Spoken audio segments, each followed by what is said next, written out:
Oke, baik. Assalamualaikum, selamat siang teman-teman sekalian. Sudah salam. Waalaikumsalam warahmatullahi wabarakatuh. Sehat, Mbak Lutfa? Alhamdulillah sehat Bapak. Bapak Al- gimana Bapak? Alhamdulillah, saya luar biasa. Ya, teman yang lain, gimana? Halo, Mas Ikhlas, Mas Albara, siapa lagi ya? Saya lupa. Ada di sini. Mas. Alhamdulillah sehat Pak. Oh, Mas Ikhlas, sehat Mas Ikhlas. Alhamdulillah Pak. Hadir, sudah hadir ya.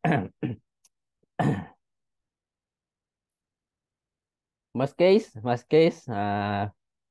sudah hadir. Mas Anwar Jailani.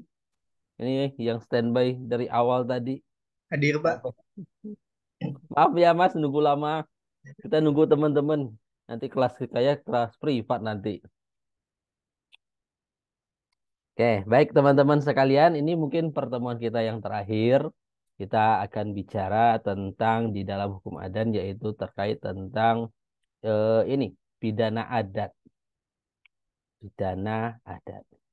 Nah, sebelum saya masuk ke pidana adat, teman-teman termasuk yang pro atau kontra dengan pidana adat? Boleh atau tidak ada pidana adat? Karena kita tahu bahwa eh, hukum pidana itu hanya satu, yaitu hukum pidana Indonesia. Tapi boleh berlaku pidana adat, Bapak Ibu, menurut teman-teman sekalian? Atau kita kenal dengan delik adat. Nah, delik adat bisa kenal dengan delik adat. Oke, sebelum saya masuk ke pidana adat, saya gambarkan sedikit dulu tentang kitab hukum pidana kita ya, Bapak Ibu. Sebentar, saya gambarkan dulu sebelum merangkak ke situ.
Oke. Hmm, hmm,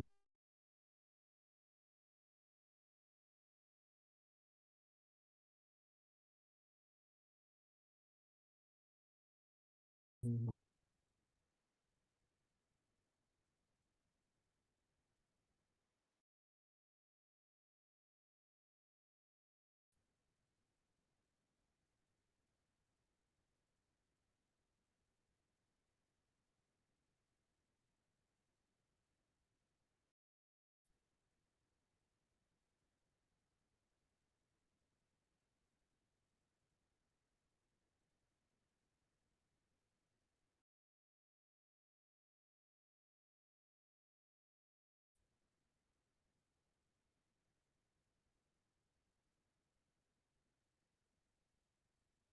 Oke, baik Bapak Ibu.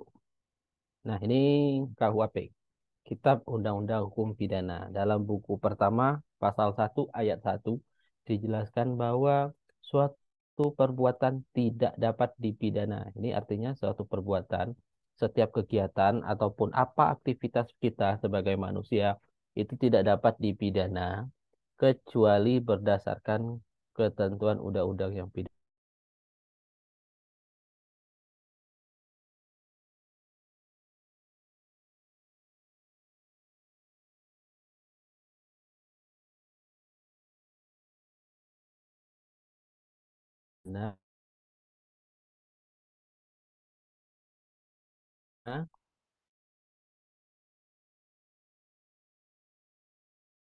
setiap aktivitas yang dilakukan manusia,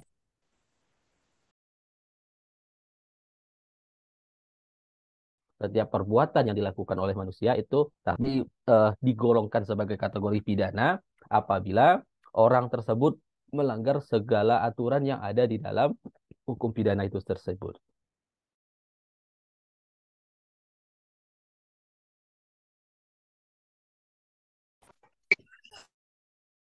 Nah,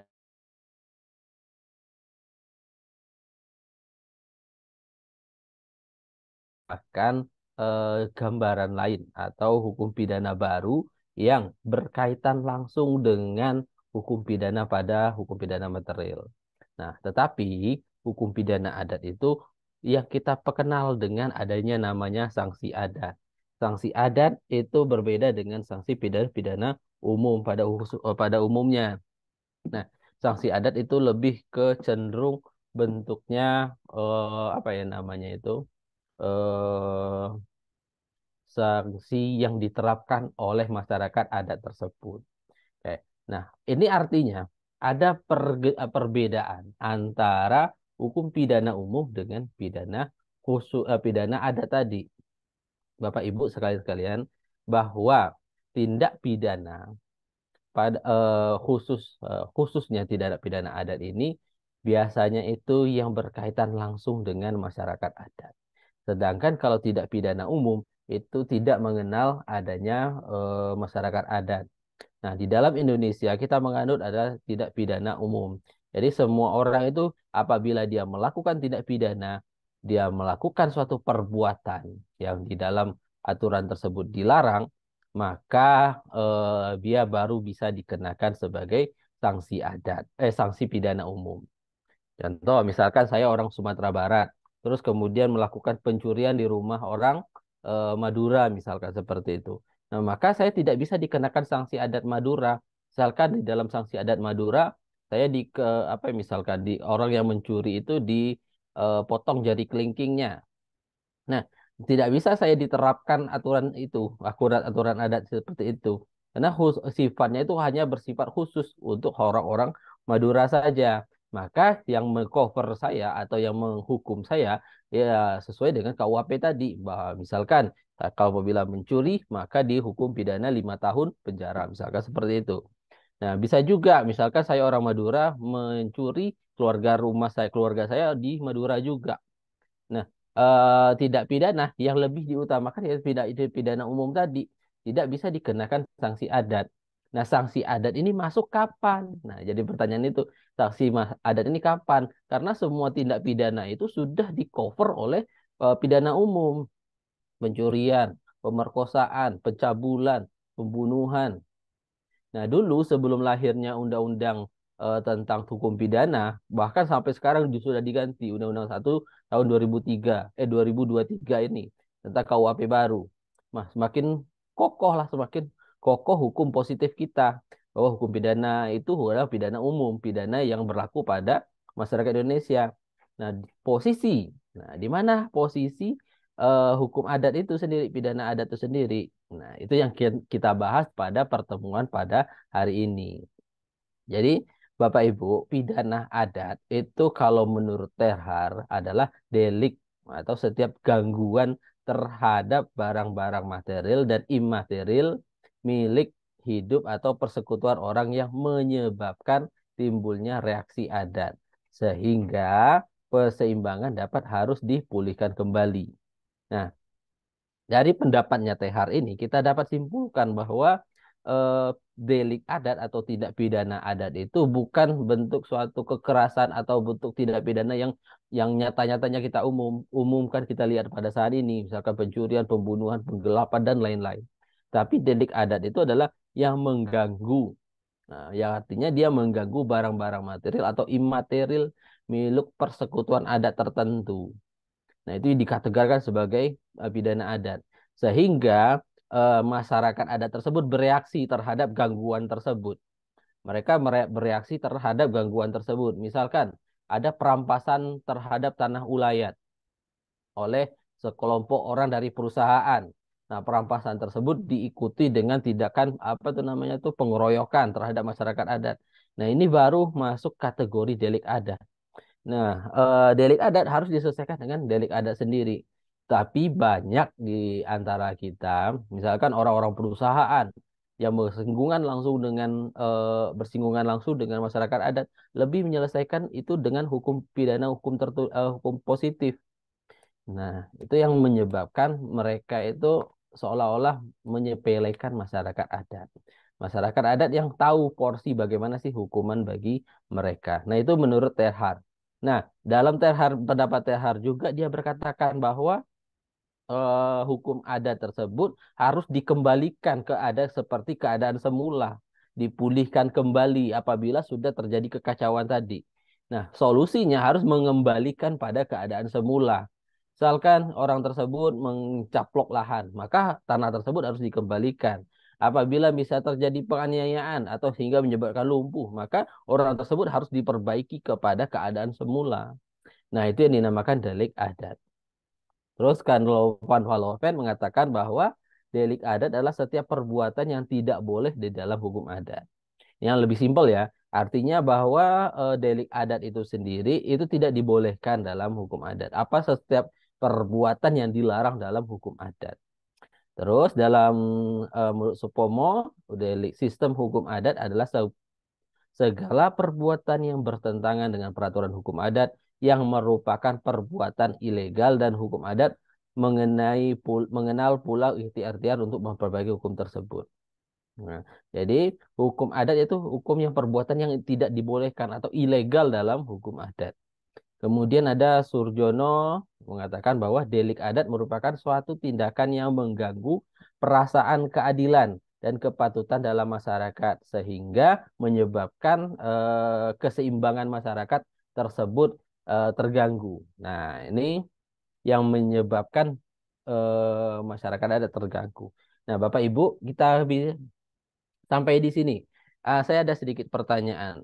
Nah, apabila terjadi misalkan suatu perbuatan tindak pidana yang menyebabkan sekelompok adat tertentu, maka lebih baik itu dihukum sesuai dengan hukum adat atau delik adat atau delik pada umumnya. Tapi biasanya lebih pada delik khusus atau delik pidana umum, pidana yang kita gunakan sekarang. Akan terjadi pembunuhan, maka dihukum sebagai hukum pidana. Kenapa tidak dihukum melalui hukum adat? Nah, jadi pertanyaan bagi kita semua, apakah posisi hukum adat ini masih ada? Nah, seperti itu. Coba sila teman-teman coba difikirkan, ditelisik, apakah pidana hukum adat, apakah pidana hukum adat ini masih eksis atau tumbuh berkembang di masyarakat saat ini? Silahkan coba teman-teman berikan contoh yang menjelaskan bahwa pidana adat itu masih tumbuh. Di daerah masing-masing dipersilakan juga boleh. Oke, ada sih kira-kira yang mau menambahkan?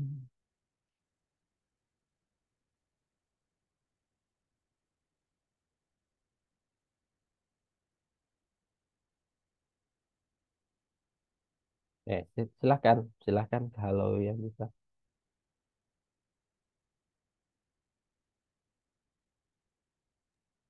Gimana Pak? Boleh diulangi lagi pertanyaannya Pak? Oh, oke.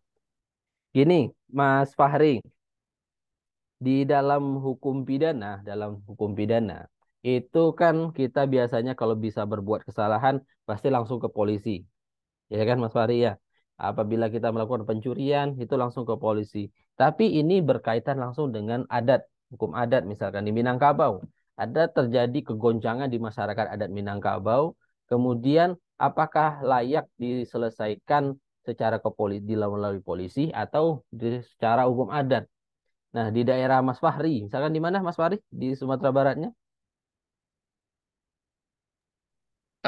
Saya Padang Panjang. Nah, di Padang Pajang apakah ada penyelesaian adat terkait dengan pidana-pidana adat ini seperti itu Mas Fahri? Apakah ada penyelesaian adat? Masih ada nggak hukum pidana adat? Jadi tidak lalu kepolisian. Apakah masih ada?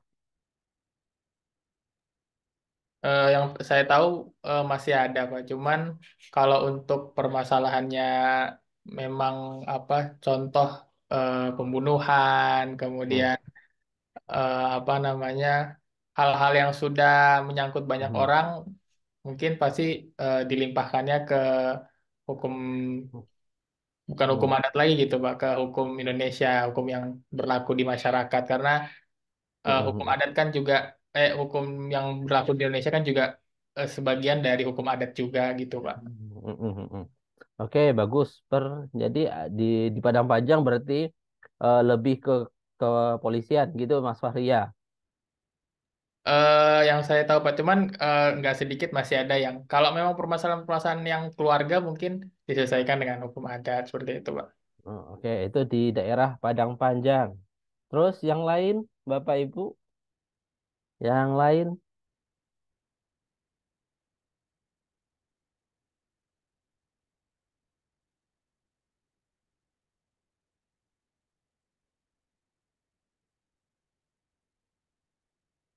di daerah masing-masing, apakah ada penyelesaian adat secara misalkan penyelesaian pidana apa ya, secara adat misalkan atau misalkan terjadi pencurian tapi tidak dipenjara, tapi diselesaikan dengan cara adat, misalkan dia apa ya misalkan dipotong tangannya, tapi nggak ada yang dipotong tangan ya, atau dia disuruh kerja bakti atau gimana dari adatnya, atau menyumbang untuk adat, keberkahan adat, ada yang seperti itu.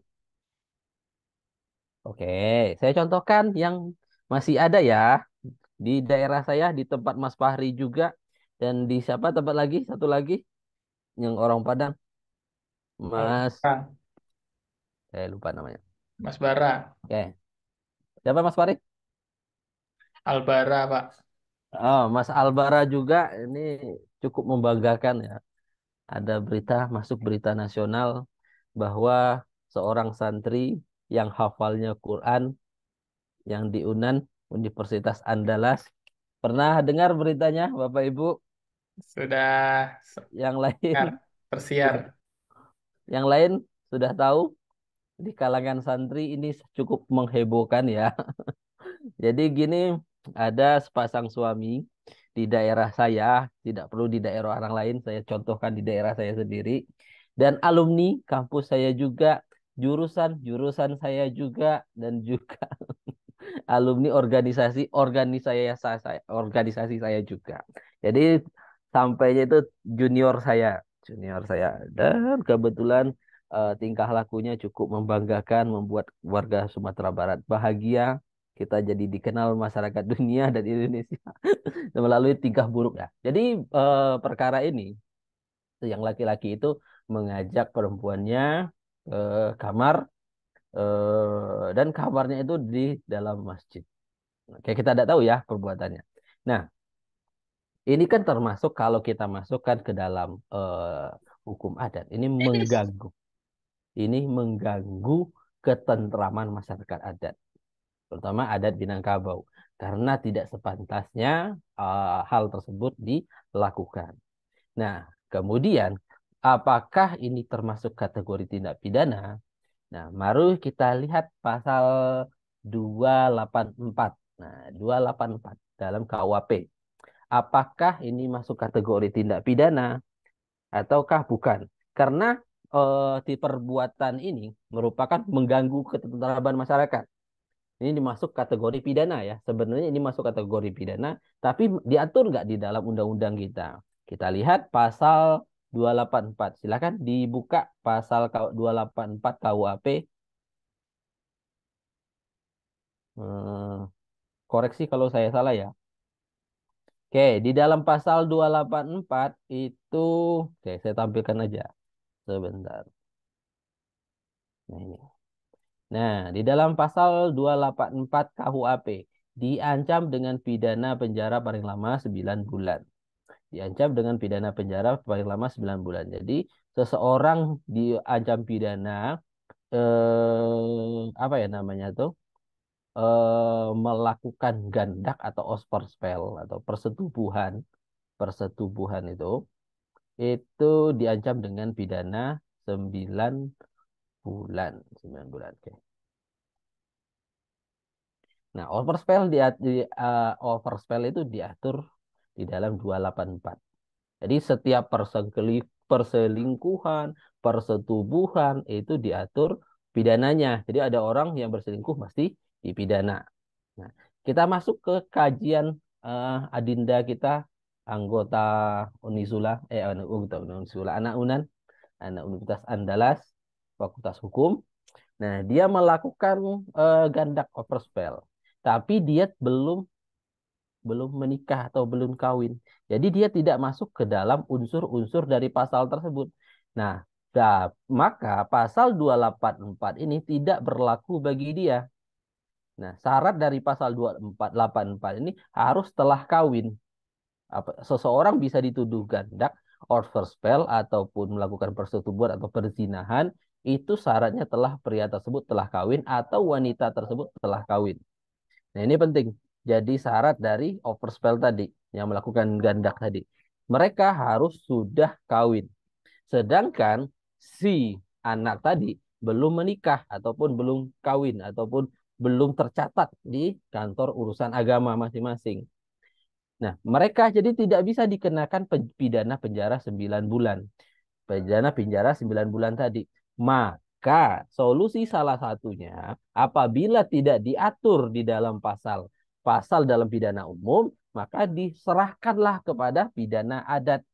Dibalikan kepada pidana adat. Maka pidana adalah masuk perannya di sini, Bapak Ibu. Masuk perannya pidana adat di sini yaitu menghukum teman-teman yang tidak diatur di dalam pasal 284. Misalkan contohnya di yang terakhir saya dengar, hukuman adat bagi mereka yang melakukan gandak atau perzinahan tersebut dihukum dengan biaya denda dengan 50 sak semen, besar seperti itu.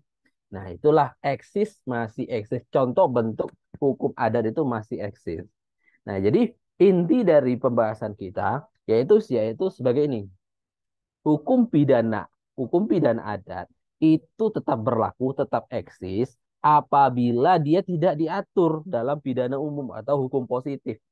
Dia tidak diatur di dalam hukum positif, kemudian perbuatan tersebut masih mengganggu ketentraman masyarakat adat, maka hukum adat, pidana adat masuk ke dalam situ, masuk ke dalam mencegah perbuatan tersebut. Maka disitulah peran hukum adat, hukum pidana adat nanti. Nah, itu ya teman-teman, peran dari hukum pidana adat. Lanjut kita ke slide selanjutnya. Nah, tujuan dari penyelesaian tidak pidana adat. Oke. Sampai di sini paham ya? Pidana adat itu melengkapi yang tidak ada di dalam pidana umum. Jadi intinya pidana umum itu tetap diberlakukan. Apabila misalkan tidak pidana pembunuhan, ada tidak pidana pembunuhan. Nah, otomatis yang menghukum pidana pembunuhan itu adalah hukum pidana umum, hukum pidana positif. Nah, apabila dia tidak diatur, contohnya gandak tadi, tidak diatur di dalam pidana umum, maka diserahkan lagi kepada hukum adat setempat. Nah, bagaimana sih adat di situ menghukum orang yang melakukan perzinahan seperti itu? Jadi, hukum adat disitulah eksisnya. Oke, sampai di sini ada pertanyaan.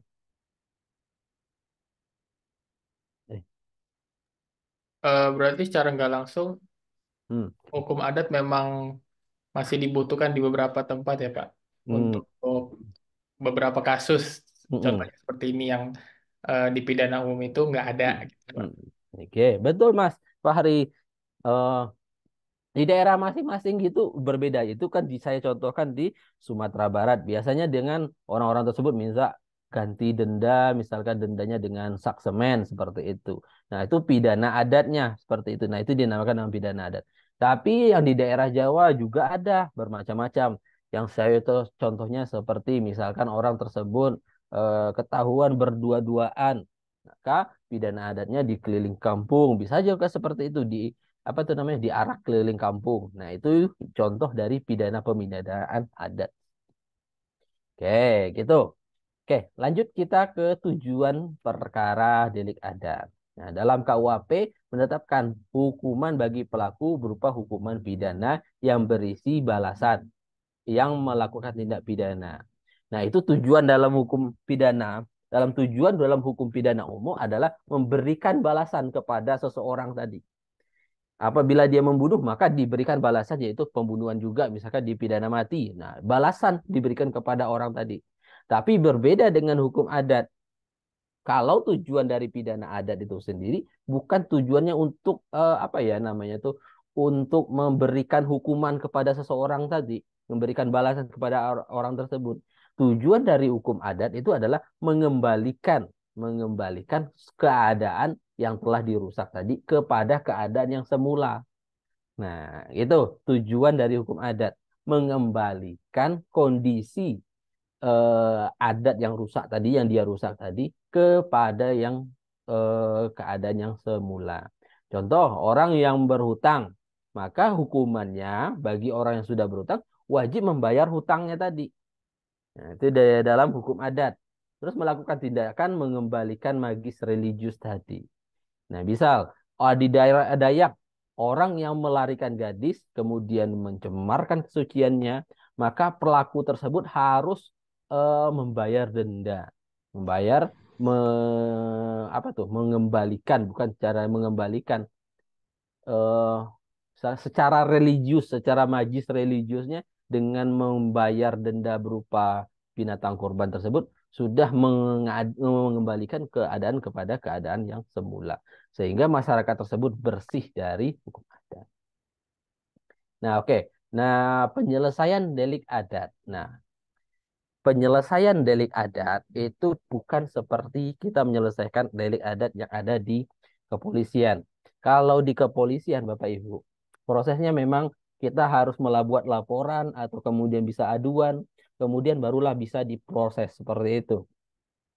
Nah, ada laporan dari masyarakat bahwa terjadi tindak pidana pencurian, maka proses tersebut bisa berjalan oleh apa tuh, kepolisian. Maka di situ akan terus berlanjut kepada tuntutan oleh jaksa sehingga akhirnya berujung pada pengadilan atau litigasi.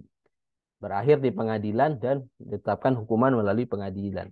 Tapi kalau sengketa adat atau perkara delik adat ini biasanya itu tidak melalui proses yang litigasi seperti itu.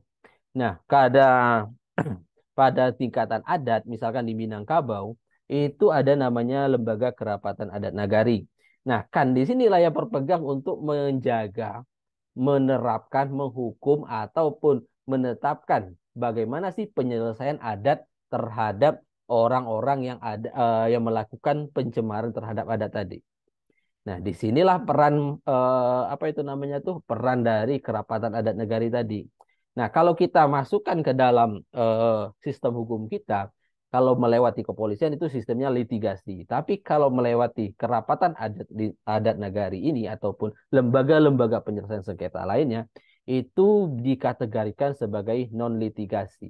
Prosesnya itu lebih gampang dan lebih mudah diselesaikan dan bisa diterima oleh kedua belah pihak. Biasanya seperti itu. Nah, kalau proses dalam penyelesaian adat itu di dalam lembaga adat, biasanya itu kedua belah pihak dihadirkan, kemudian diadakanlah mediasi, negosiasi, atau sampai dengan arbitrase. Nah, itu biasanya digunakan di dalam rapat adat nagari. Tidak perlu melewati proses penangkapan, penahanan, kemudian orang tersebut diputus bersalah sehingga dipenjara lagi. Nah, oke, misalkan gini Bapak Ibu. Misalkan Mas Fahri kehilangan motor. Kehilangan motor kemudian membuat laporan motor tersebut. Nah, laporan motor tersebut kemudian diadukanlah ke polisi, kemudian orang tersebut tertangkap. Orang yang mencuri motor itu tertangkap, motornya sudah dijual ke Lampung. Nah, Mas Fahri kecewa sama polisi karena dia tidak cepat menangkap orang bermotor tersebut sehingga motornya sudah dijual. Nah, orang yang tadi kalau melewati proses litigasi, orang tersebut hukuman di penjara. Dia tidak berhak untuk mengganti motor Mas Fahri tadi. Misalkan motor Mas Fahri sudah hilang, sudah dijual, dan uangnya sudah digunakan oleh si A tadi tuh. Maka dia di penjara saja, tidak punya kewajiban untuk mengganti motornya Mas Fahri tadi. Nggak boleh, saya sudah di penjara toh. motor kamu nggak bisa saya kembalikan. Tapi kalau bisa makan melalui kita melewati penyelesaian perkara melalui adat, misalkan ada solusinya biasanya seperti itu. Bahwa misalkan apabila terjadi tindak pidana atau perdata ataupun tidak pidana tidak tidak kejahatan lainnya, tidak membayar hutang, kemudian dia melakukan pencurian, dia tidak dia tidak dihukum. Orang tersebut tidak dihukum, dikurung ataupun dipenjarakan, tetapi orang tersebut harus mengembalikan persis sama keadaan sebelum dia mengganggu. Nah, jadi artinya apabila dia mencuri motor, maka dia harus mengembalikan motor tersebut baik ke dalam keadaan semula sampai sebelum dia mencuri motor itu sendiri. Nah, dia harus mengembalikan motor tersebut. Baik itu dalam bentuk uang ataupun yang lain-lain. Jadi, kedua belah pihak itu saling diuntungkan. Si A tidak perlu dipidana, si B ini mendapat motornya kembali. Nah, itu di perbedaan dari sistem pidana dan delik adat. Oke, baik Bapak Ibu, sampai di sini paham? Paham, Pak. Hmm. Berarti Hmm. kalau saya lihat Hmm. untuk delik adat lebih lebih menguntungkan dong, Pak, untuk kita sebagai korban daripada Hmm. apa namanya pidana umumnya seperti itu. Nah, betul Mas Fari. Karena ingat kalau di dalam KUHP itu tujuan dari KUHP itu ya ini, tujuan dari pidana umum itu yaitu menerapkan hukuman berupa hukuman berisi pembalasan, memberi pembalasan pada orang yang melakukan tindak pidana. Ini jadi memberikan pembalasan. Tapi kalau di dalam hukum adat yaitu mengembalikan keseimbangan yang terganggu tadi. Nah, tujuan dari pidananya sudah berbeda, Mas Fari. Tujuan dari pidananya sudah berbeda. Kalau dalam KUHP menghukum orang misalkan dia sudah mencuri, ya dihukum, dipenjarakan. Tapi kalau dalam hukum adat, penyelesaian hukum adat tidak dihukum tidak dihukum penjara, tapi dia harus mengembalikan kepada keadaan semula. Dia mencuri harus dikembalikan barangnya. Dia tidak membayar hutang, hutangnya harus segera dibayarkan. Nah, begitu. Jadi mengembalikan keadaan ke keadaan semula. Oke, gitu Mas Fari. Oke, ada lagi teman-teman, silakan. Ada ya pertanyaan terkait dengan hukum adat ini. Saya buat absen dulu ya, sebelum teman-teman apa tuh?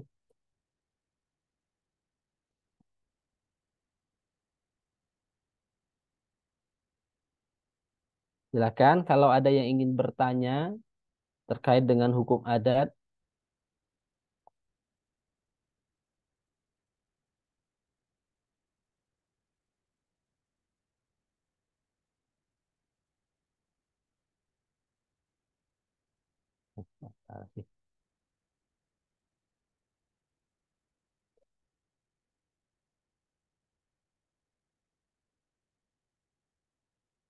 Oke, ini pertemuan ke-12 ya ternyata ya.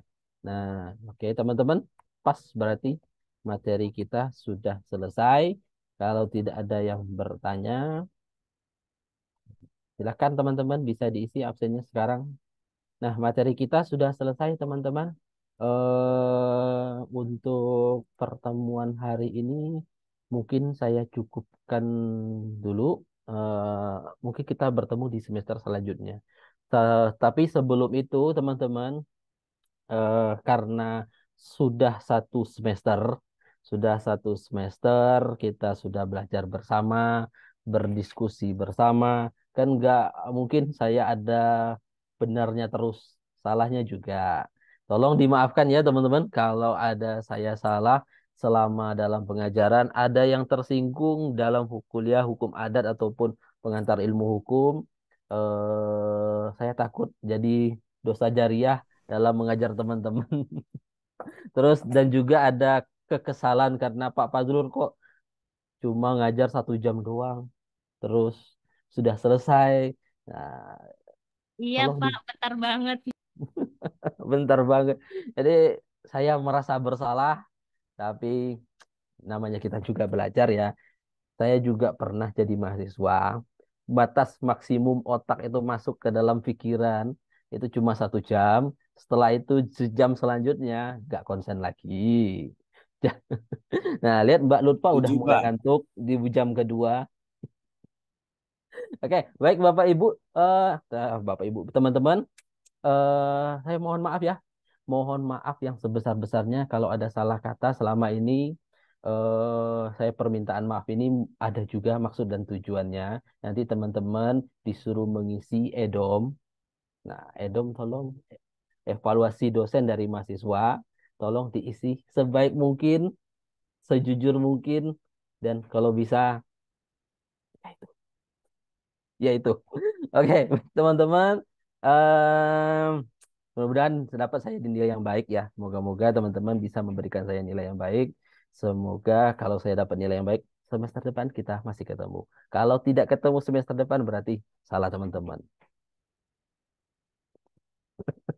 Oke, nggak gitu kan. Oke, baik teman-teman. Itu untuk pertemuan kita pada hari ini. Saya tutup dengan bacaan hamdalah. Eh, Lebih dan kurang saya mohon maaf. Assalamualaikum warahmatullahi wabarakatuh. Waalaikumsalam warahmatullahi wabarakatuh. Terima Oke. kasih. Waalaikumsalam warahmatullahi Oke. wabarakatuh. Oke, nanti teman-teman untuk UASnya tetap online seperti biasa seperti UTS kemarin. Sukses selalu ya, jaga kesehatan, semoga berkah. Amin, amin. Terima kasih, Oke, Pak. oke, sami-sami, saya tutup ya.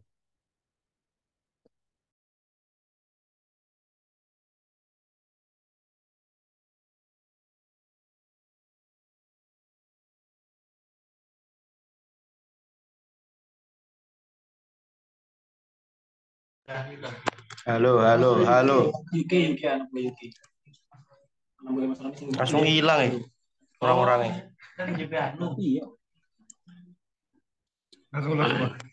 Iya. Pak aslinya tadi harusnya keluar. Mono